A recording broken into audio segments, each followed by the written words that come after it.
There is a difference between a fellow passenger and a travel mate. Okay, let me illustrate it. You're in a train. Let's say you're in London and you need to go to Scotland. In the high-speed train that you're in, you have a ticket all the way to the north of Scotland. You enter into the train. The train stops at Birmingham, then it stops at a smaller town. At Birmingham, a fellow passenger, enters in and sits beside you. You chat with him or you chat with her. Then the train reaches Newcastle upon time, and your fellow passenger, leaves. There was this guy sitting in front of you the whole time. You never even spoke to him. But when you reach the final destination, you both get out at the same railway station because you both had to take a ferry to Norway. And then you talk with the guy and you discuss with him what you're about to do in Norway, and then you find out that he is going to Norway just to visit his family, and maybe to also he might even plan to get married to his girlfriend in Norway. So what's the difference here? One individual you spoke to just for a while, and he or she left. The other you didn't even speak to during the journey, but after the end station, you became involved with the individual on a personal level. What am I trying to point out to you here? You have fellow passengers and you have travel mates. A fellow passenger is just someone like you that's in the same situation or in the same geographic location.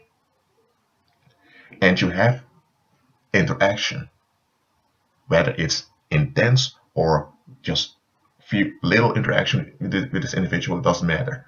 You are in the same geographic location, you are in the same situation, but that's all you have in common. And some of them you become involved with, some even on an intimate level. But here's the thing, they are fellow passengers in the same situation, maybe in the same historic process, but they're not travel mates. What am I pointing out to you here? During your lifetime, and I'm talking to believers now, you will encounter a lot of people. Some people will remain for a short period around you, let's say a few weeks. Some only for a few minutes, and others may remain for months or even years. Don't mistake the length that someone is with you for them being a travel mate. Because that's what we often do. We have people that have been around us for a while, and because they have been around us for a while, we presume they are travel mates. That they have the same destiny, or maybe not even the same destiny. That's a little bit too high. We assume because they have been with us and they've remained with us, they have the best intentions for us. They are travel mates. We may even call them brother or sister, or we call them family. That's what you need to be careful with. Because just because someone has been with you for a long length of time, that does not mean they are for you. It can be that they are with you because of the convenience of the situation. Or it can be that they are for you, but for the wrong reasons, just so that they can exploit you, or because it validates their way of thinking. So it's not really about you. So that's what you need to be careful with. I'm not saying careful in a sense that you have to be worried. I'm just saying you have to be alert. I'm saying this personally, and this audio recording, I've encountered a lot of people. There were even people that remained around me, and I remained around them for months and some even years. But then after a while, they just disappeared. And sometimes I was not even aware that they disappeared. But when I look back, I realized they were fellow passengers.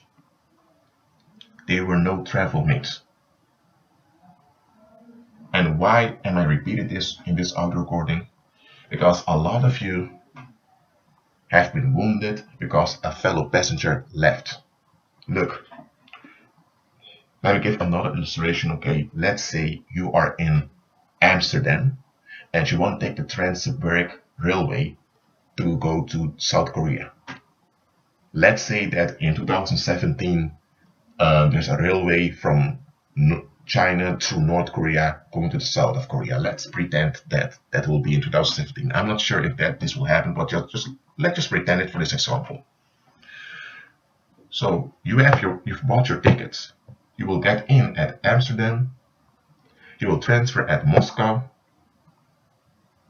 or Moscow, that's the capital of Russia.